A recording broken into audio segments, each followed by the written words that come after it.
Hey guys, and welcome to this video. The idea for this video came from just picking up a guitar this morning and realizing that, well, I sure love to play me some blues when I'm home. And I love to jam on blues progressions. I like to, just play around and not really think about it. Just sort of, follow what it is. Probably 9 times out of 10 it's going to be a blues in E. So obviously I'm going to be, if I'm in a blues in E, it's going to be a 1-4-5 progression, 12-bar blues, very sort of basic. So if it's in E, my E is the 1, and my 4 will be the A, and the 5 will be the B7.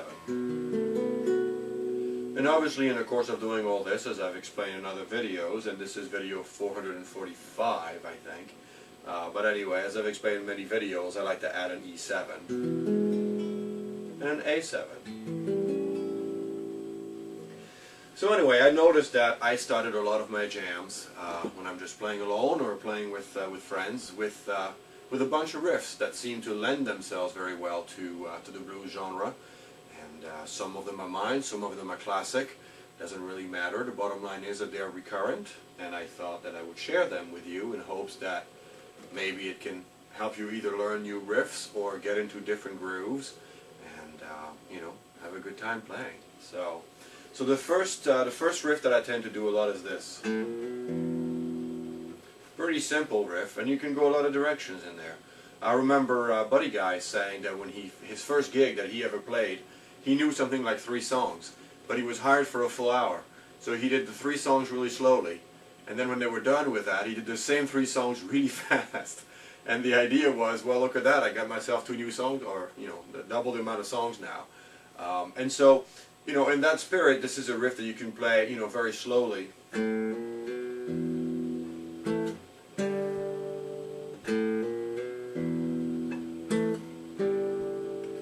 Almost like a ZZ Top inspired, slow blues thing. Or you can play it a lot faster.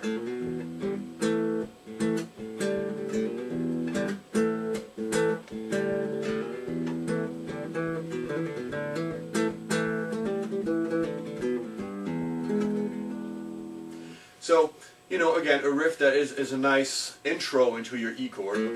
If you're playing in E, to play this riff, I pick the A string, and then hammer on the next 2. I'm going to get closer so you get a better feel for my fingers here, because we might as well not be a million miles away. So, as I said, I'm going to fret the first fret here on the A string. Pardon me, I'm going to go first. What am I saying? What I'm going to do is I'm going to play it, the A string with nothing on, and I'm going to hammer on first fret, second fret, and then with my thumb hit the low E.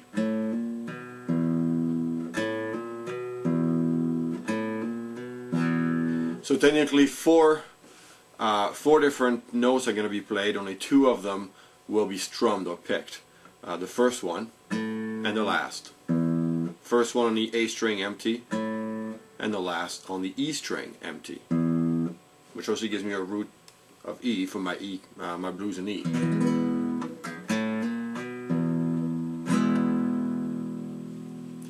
Now if you don't like playing the blues in E, or if you're tired of doing it, obviously you can bring this up 1 string up. So instead of starting with the A string, we can start on the D string and do the same thing, which now places you in a blues in A as opposed to in blues in E.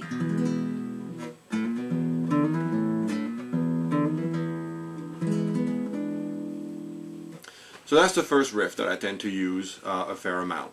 Another one which I've shown in previous videos is this one.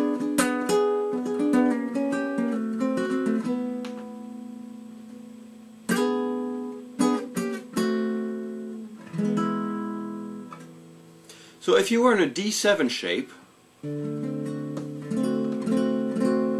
but you were to bring a D7 shape up 4 frets, you can simply descend it 1 fret at a time. then resolve an E, and an E chord.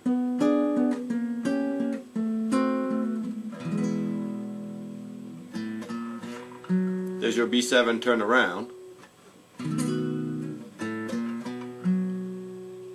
So simply going on the A string, nothing, 1, 2, okay, and then with my pinky, I get that 7th note over here.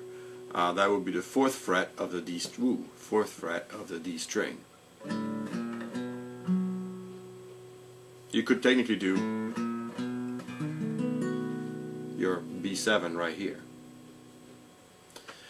Now that we've seen this, another thing that I use a lot in blues, especially a faster up-tempo blues in E, is the lift off of these two fingers to give it a rhythm.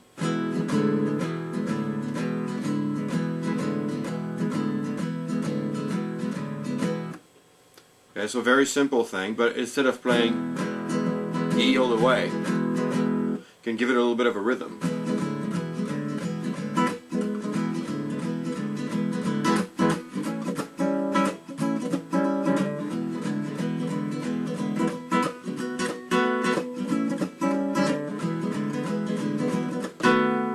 So it gives it more of a jumping type of blues, almost a shuffling. And as I said, all I'm doing here, let me try and move this again so you'll see, get a better feel for what I'm doing here from my fingers perspective. Didn't know my fingers could look that big on a screen, but anyway. So literally all I'm going to be doing is lifting these two fingers off and putting them right back on where they go on a normal E chord.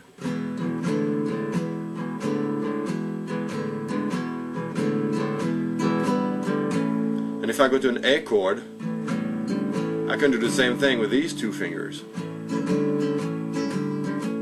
Back to E, lift off and put them back down. Then go B7, E, A, A7, down to E. And same pattern. And you'll turn around on the B7. So, nothing here revolutionary, just a couple of things that I enjoy playing that provide me with a good starting point, I guess, if I'm looking to jam, or if I'm looking for ideas, or if I'm just picking up the guitar for 2 seconds and have a good time. But as opposed to having this blank canvas and going, well, what am I going to do now? It always gives me a little door.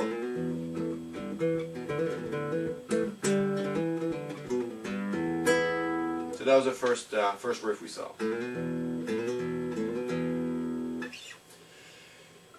I hope this was helpful to you. I've got more videos coming up. I'm trying to still cover some songs and show you guys how to play them, but also trying to give you an overview of other things, you know, not only song related, in order for you to maybe discover your the fretboard a little bit more and get new ideas for jams and for getting together with friends and saying, hey, check out this riff, and then maybe they show you one riff, and before you know it, you guys know a bunch of riffs, which is exactly how I learned to play. And hopefully this will be helpful. If you need me, I'll be on ThreeChordGuitar.com. Feel free to drop by anytime. Thanks for watching.